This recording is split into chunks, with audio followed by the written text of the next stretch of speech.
የኔ ቆንጆ ቀለበት ላድርግልሽ እንዴ?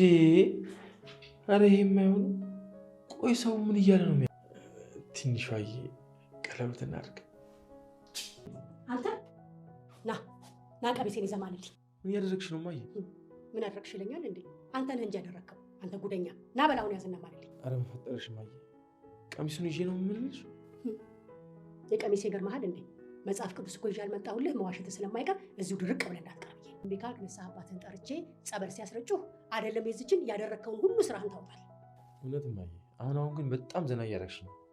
ለምን አባህ ነው ዘና ማለት? እኔ መቀለጃህ ነኝ እንዴ? ቆይ ግን ማየ፣ አያት መሆን አትፈልጊም እንዴ? ኧረ ተው ነውር አታናግሩኝ። ያልሽው እኮ ስላልገባኝ ነው። ቆይ እሺ ሆድሽ ከድሮም እንዲህ ነበር? እንዴት እንዲህ ከፊል ደመናማ ነበር? የምን ደመና? ኧረ በፈጠረሽ ነውር አታናግሪኝ። ገብቶሻል? ተይ በእውነት አልገባኝም። ከ1-2 ወር በኋላ አደባባይ አስጠተሽው ስትሄጂ ሁሉም ሰው ያቀልሻል። ምን ነው እኔ ስለጠየቅኩሽ ነው እንዴ? ምን አስጥቼ የሚሄደው? ኪችን ያለው ሽሮ ልበልሽ? ሁላችሁ ኢዛና ዛሬ እነቾቹ ቤት ዛሬ ማታ ቀለበት ሊያደርግላት ነው ለትንሿ። ምን ባክሽ አንቺ ማይሆን ነገር አታውሪ። ማሚ ትሙት እውነቴን ነው። ለማን እንደሆነ አላውቅም፣ ግን ሲያወራ ሰምቼዋለሁ። ገለውኝ ሬሳዬ ላይ መሆን አለበት ቀለበት የሚያስሩት። ጉድ ሰማሽ? የምን ጉድ? አልሰማሽም? ምንድነው? ምንም አልሰማሁም። ቀለበት ሊያስሩ እኮ ነው። እነማ? ኢዛናና ትንሿ። ምን ታዲያ እንዴት አልሰማሽም? ቆይ ትንሿ ጓደኛ ሆነሽ። መቅዲ ከዚህ በፊት ኢዛና ስታስፈራራበት የነበረውን ቪዲዮ እዩ በማጥፋቷ ታዲያ የሁለታቸው ደግሞ የመቅዲ ጓደኞች የቲቲና የብሌን ጭቅጭቅ ደግሞ ወደ ድብድብም አምርቶ ነበረ። ታዲያ እኔ አላጠፋሁም አንቺ ነሽ የሚል የሁለታቸው ጭቅጭቅ እስከ ድብድብ በመድረሱ ቹቻም ሁለታቸው እየተደባደቡ የቀረጻቸውን ቪዲዮ ግሩፕ ላይ ለቆታል።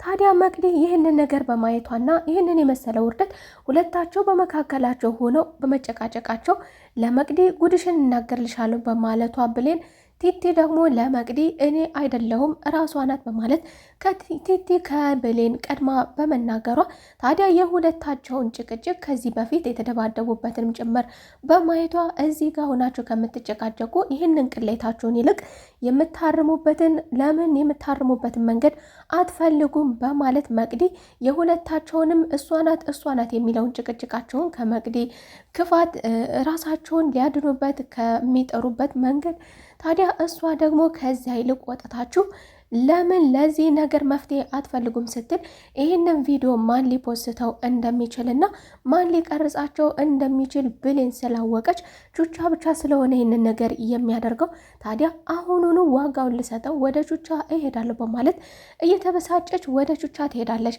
ታዲያ ወደ እነ ቹቻ ቤት ስትሄድም ብሌን በር ላይ እንደደረሰች ወሬው ሌላ ነበረ። ዛሬ ትንሿና ኤዛና ትልቅ ፕሮግራም እንዳላቸውና ኤዛናም ለትንሿ ቀለበት ሊያደርግላት እንደሆነ ታዲያ ይህንንም ዜና እንደሰማች የሄደችበትን ፕሮግራምና የሄደችበትን ዓላማ ረስታ ወደ መቅዲ አሁንም ትልቅ ነገርና አዲስ ነገር ይዤልሻለሁ በማለት ለመቅዲና ለጆ አዲስ ነገርም ነግራቸዋለች። ታዲያ ጆ እኔ ቆሜ ነው ሞቼ፣ መቅዲም እንዲሁ እኔ ቆሜ ነው ሞቼ፣ እስካሁንስ የትጄ ነው እነሱ ይህንን የሚያደርጉ ስትል ከዚህ በኋላ ይህንን ነገር እንዴት አድርገው ሊያስቆሙት እንደሚችሉ አላማችንን ፎከስ አድርገን መስራት ይኖርብናል። ኢዛናም ለትንሿ ወደ ቤት ስትመለሽ እፈልግሻለሁ፣ ልዩ የሆነ ፕሮግራም አለን፣ ልብስሽን ቀይረሽ ተዘጋጅተሽ እንድጠብቂ ማታ መጥቼ እወስድሻለሁ። የኢዙም እናት እንዴት በዚህ ፍጥነት እንዴት ቀለበት ልታስብ ትችላለህ? እኔ ያሰብኩ ብቻ ሆነ እንዳይሆን አዋርደኸኛል፣ እንዴት እንደዚህ ታደርጋለህ የሚል የኢዙናት ትንሿ ምናልባት ነፍሰ ጡር ስለሆነችበት አርግዛበት ይሆን እንዴ ይህንን ሀሳብ እያሰበው ስትል የኢዙናት መቃወም ባትችልም ነገር ግን ከዚህ በፊት ተቃውማ ልጇ ምን አይነት የጤና ችግር ደርሶበት እንደነበረ ስለምታውቅ ስለዚህ አሁንም በድጋሜ እየሰከርክ እንድበጠብጠኝ አልፈልግም፣ ነገር ግን ደግሞ እንደዛ ሆኖ ይሆን እንዴ እያለች እንግዲህ አቅም ባይኖራትም የቻለችውን ያህል ትንሿንም ለማሸማቀቅም ሞክራ ነበረ። ታዲያ ትንሿም ወደ ቤት እንደተመለሰች ወደ ስራ ደፋ ቀና ስትል አቡዬም ኢዛና ተዘጋጅተሽ ጠብቂኝ እንጂ ያለሽ የቤት ስራ እንድትሰሪ አላለሽም በማለት የቤቱን ስራ እርግፍ አድርጋ ትታ እንድትዘጋጅ አድርጓታል። ጆም እንደተለመደው ወደ ቡቻ በመሄድ አሁንም ለመጥፎ ነገር እንደሚፈልገውና የፈለገውን ያህል ገንዘብ እንደሚከፍለው በዳብል እንዲሁም ባይስማማም በ2 እጥፍ በ3 እጥፍ የቻለውን ያህል የፈለገውን ያህል ገንዘብ ማዘዝ ይችላል፣ ብቻ ይከፈለዋል። ነገር ግን እኔ የምልህን ብቻ ታደርጋለህ በማለት እሱን እንዲስማማ በግድም አድርጎታል።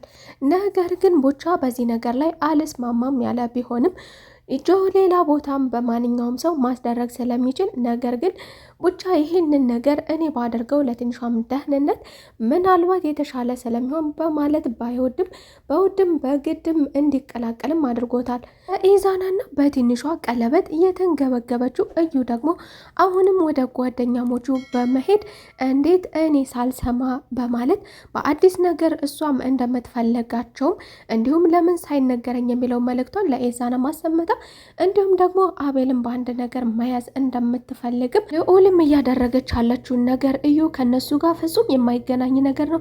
ችግርሽ ከኔና ከኔ ጋር ብቻ ነው፣ ከጓደኞቼ ራስ ላይ ወረድ በይ የሚለውን በተደጋጋሚ ቢጨቃጨቃትም አሁንም በድጋሜ አቤል የተያዘበትን ፋይል መቅዲ የያዘችበትን ፋይል እኔ ከመቅዲ ላስጠፋለት እችላለሁ፣ ካለበለዚያ ይሄ ቪዲዮ ከተለቀቀ ምን ሊገጥመው እንደሚችልና የምን ያህል እንደሚሳቀቅ ታውቃላችሁ። ስለዚህ ያን ነገር እኔ ደግሞ የማጥፋት አቅም አለኝ፣ ነገር ግን ከመግቢያ ቢጠፋ ከኔ ጋር አይጠፋም ስትል እዩ አሁንም ለምን አልነገራችሁኝም?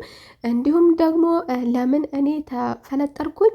እንዲሁም አሁንም ደግሞ እንደ መደራደሪያ የአቤልን ቪዲዮ እንዳጠፋላችሁ ከፈለጋችሁ እኔን ያናግረኝ ልዑል በማለት ከልዑል ጋር በግድ ለመስማማት ልዑልም ይህንን ነገር ማድረግ የማይፈልግ ቢሆንም አቤልም ችግር የለውም እንደፈለጉ ማድረግ ይችላሉ፣ ብሳቀቅም ምናልባት ለአንድ ሳምንት ነው፣ ከአንድ ሳምንት በላይ ምንም አያመጡም ቢልም ነገር ግን ደግሞ እንዴት ሊያሸማቅቁት እንደሚችሉ የግቢዎቹ ተማሪዎች ምን አይነት አፍ እንዳላቸው በትንሿም እንዲሁ በተለያየ ሰው ከዚህ በፊት ስለተመለከታቸው ልዑል በፍጹም የሚሆን ነገር አይደለም። ስለዚህ ችግሯ ከኔ ጋር ነው፣ መነጋገር የምትፈልገው ከኔ ጋር ከሆነ ስለዚህ እኔ አናግራታለሁ። መቅዲም ፕሮግራማቸውን ለማበላሸት ወደነ ኤዛና ቤትም ስትሄድ ኤዛና በር ላይ አግኝቷት እንዲሁም ኤዛናና ሀረግ ወደ ቤት እንዳትገባ ትንሿን ማግኘት ፈልጋለሁ አስገቡኛለች። ቢሆንም ነገር ግን ወደ ግቢ እንዳትገባ አድርገው በዛው መልሰዋታል። ታዲያ በዚህ የተበሳጨችው መቅዲም ደግሞ ሞቼ ነው ቆሜ እያለሁ እኔ በህይወት እያለሁ በፍጹም ይሄ ቀለበት እንዲሳካላቸው አልፈቅድላቸውም ስትል እዚሁ በር ላይ ሆና እንደፈለገች ዝታባቸው እኔ በህይወት እያለሁ ይሄ ነገር ከተሳካላችሁ እኔ ሰው አይደለሁም ማለት ነው ጠብቁ በማለት አስፈራርታቸውም ሄዳለች። እነ ልዑልም ለጓደኛቸው ፕሮግራም ቤታቸውን አሳምረው በአቅማቸው ውብ አድርገው በጉጉት ሲጠባበቁ የነበረ ነገር ግን ደግሞ ኤዛና ብቻውን ነበር የሄደው። ታዲያ ለምን ትንሿን አላመጣሃትም ሲሉትም እሷ እየተዘጋጀች ነው። በመካከላቸውም አብርሽና ቹቻን ትንሿን ሄዳችሁ ወደነ ኤዛና ቤት ይዛችኋት እንድትመጡ በማለት ቹቻና አብርሽ እሷን ሊቀበሉ ወደ ቤታቸው ሄደው ነበር።